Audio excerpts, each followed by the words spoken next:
There's this crazy story at the beginning of the Bible. We have Adam and Eve, and they're in the Garden of Eden. And everything in this garden is great. It's exactly as it should be, except there's this one tree that they're told by God not to eat from because it's dangerous and it will kill them. So that's it.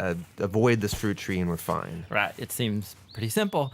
But in this garden, there's a snake, and it starts telling a different story. It says that if you eat of this tree, it's not going to kill you. In fact, it's going to make you become like God. And Adam and Eve, they believe the snake and they eat the fruit. And because of this, the goodness of the garden is tragically lost, and evil and death enters into God's good world. Now, why is there a talking snake in the garden? I mean, this thing is a problem. Yeah, it's very strange. And even more strange is the fact that the Bible doesn't say why or how this thing even got there. It just presents the snake as this creature who's in rebellion against God and that wants to get other people to doubt God's goodness and lead them on a path towards death.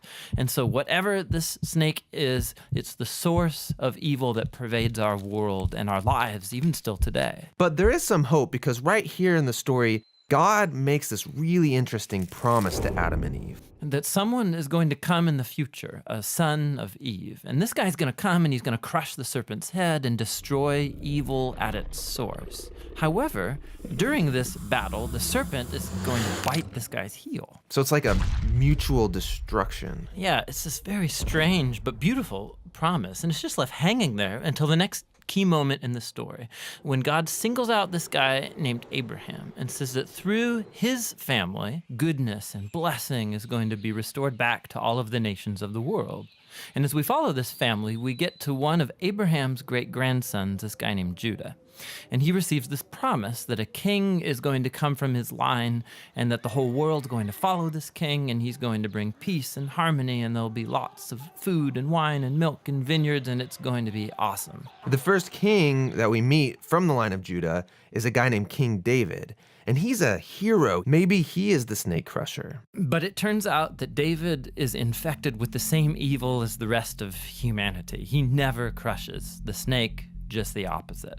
However, God makes a promise to David that this king is going to eventually come from his line.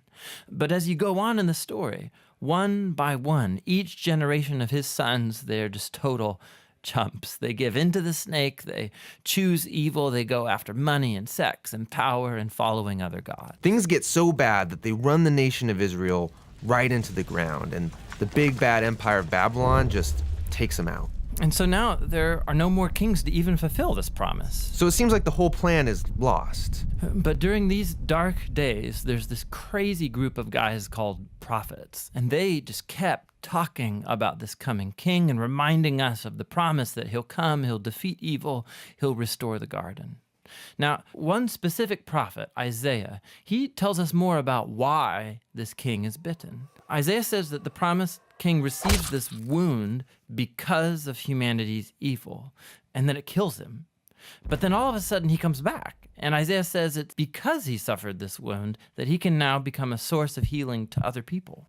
But the Old Testament ends, and the snake-crushing king that everyone's been talking about never shows up. And this is why, when the New Testament begins, it introduces us to Jesus of Nazareth, not as some random guy, but as someone who comes to fulfill these specific ancient promises. Yeah, we learn that he's from the line of David, Judah, and Abraham. And he goes around Israel announcing that the goodness of God's kingdom is here, now. And he begins confronting the effects of evil on people by healing them, by forgiving them of their sins and evil. Many people are now believing that this is, in fact, the promised king. But Jesus began telling his closest followers that he was going to become king and bring peace by taking the full effect of humanity's evil into himself. The fatal snakebite wound. Exactly. And so it seems like the serpent wins. And this story actually would be a tragedy except for what happens next. Jesus rises from the dead. And now Jesus has the power over evil and death for himself. And so the rest of the New Testament is then making this claim that Jesus' power over evil and death has now become available to us to begin confronting the effects of evil in our lives. But even still, death and evil are a real problem in our world all around us. And so the story of the Bible ends by describing this future day when Jesus comes back and he finishes the job. He destroys the snake once and for all, and he restores the goodness of the garden here on earth. Hey, this is Tim. And this is John. We think one of the best ways to understand the Bible is to trace the key themes from its beginning all the way through to the end. We also make videos that walk through the literary structure of every book of the Bible and how it relates to the whole. Here's something you didn't know. John and I were roommates in college, and we lived in the basement of a dirty old house. We're a nonprofit, and we'd love to keep these videos free for everyone, but we need your help. You can go to jointhebibleproject.com and you can get full res versions of these videos. You can download the study guide. It's all for free. jointhebibleproject.com.